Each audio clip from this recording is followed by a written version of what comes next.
Welcome to Personal Finance 101, the show where we provide our listeners with financial education so they can make better decisions. Today, we're focusing on building wealth for millennials. During this episode, we will share some practical tips, so keep listening for more.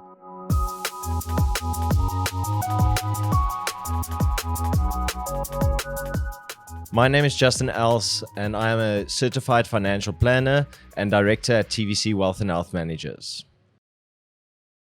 To provide some context, millennials are people born from 1981 to 1996, aging from 27 to 42.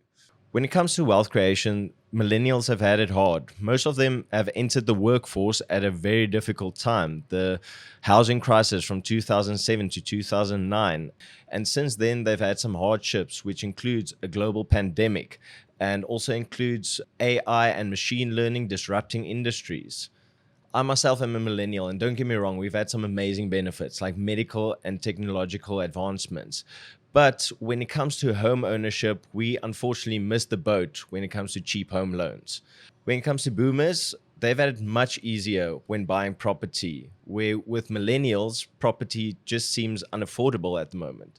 It's very common for millennials to still be in their 30s and living with their parents, even though they are hardworking and talented.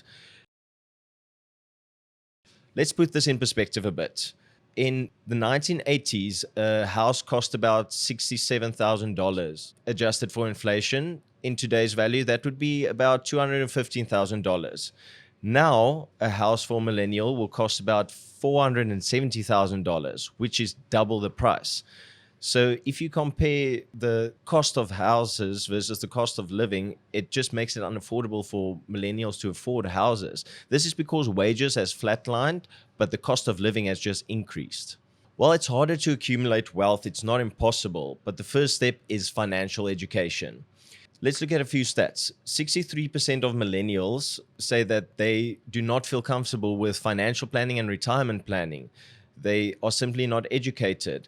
According to a 2021 survey done by Deloitte, 4 in 10 millennials are constantly stressed, and 2/3 report that they are very worried about investment and retirement planning. South Africans are also very indebted. We have 225 billion rand of unsecured debts. 40% of that is in arrears, and 48% of that is actually in default. This is according to a report done by Differential Capital. A lot of South Africans, sadly, do not live within their means. The lifestyle creep is also a real risk. This is where high income earners do not completely understand the power of money and they spend a lot more than they earn. I always advise my clients it's important to take stock where you are and look at what is your net worth. When we're looking at your net worth, it's important to consider your assets, your liabilities, and your savings. We're unfortunately dealing with millennials being in a debt generation. Millennials typically take on a lot of debt before they have the chance to become adults. This is in the form of student loans and clothing accounts. Let's go back to the basics of money management. And before we wrap up this episode, we will talk about the steps to wealth creation. It comes down to minimizing your expenses, budgeting, implementing a culture of saving, having an emergency fund, and then also taking a goal-based approach to investment. Another tip is to pay off debt as quickly as possible. And you would always want to start with a high interest debt, especially with interest rates being where they are at the moment. It's important to settle debt before even starting to think about investing. Of course, people can't avoid debt completely because good credit can be important. Someone's debt level is an important metric in determining credit worthiness. You can pull up a up-to-date credit report to see where you are and what level your credit worthiness is at. And it's important to try and improve this level. This will assist you with applying for home loans. Another basic money tip is keeping a budget. A monthly budget helps you with a clear view of your income versus your expenses. And it's important to know that you're not spending more than what you're getting in.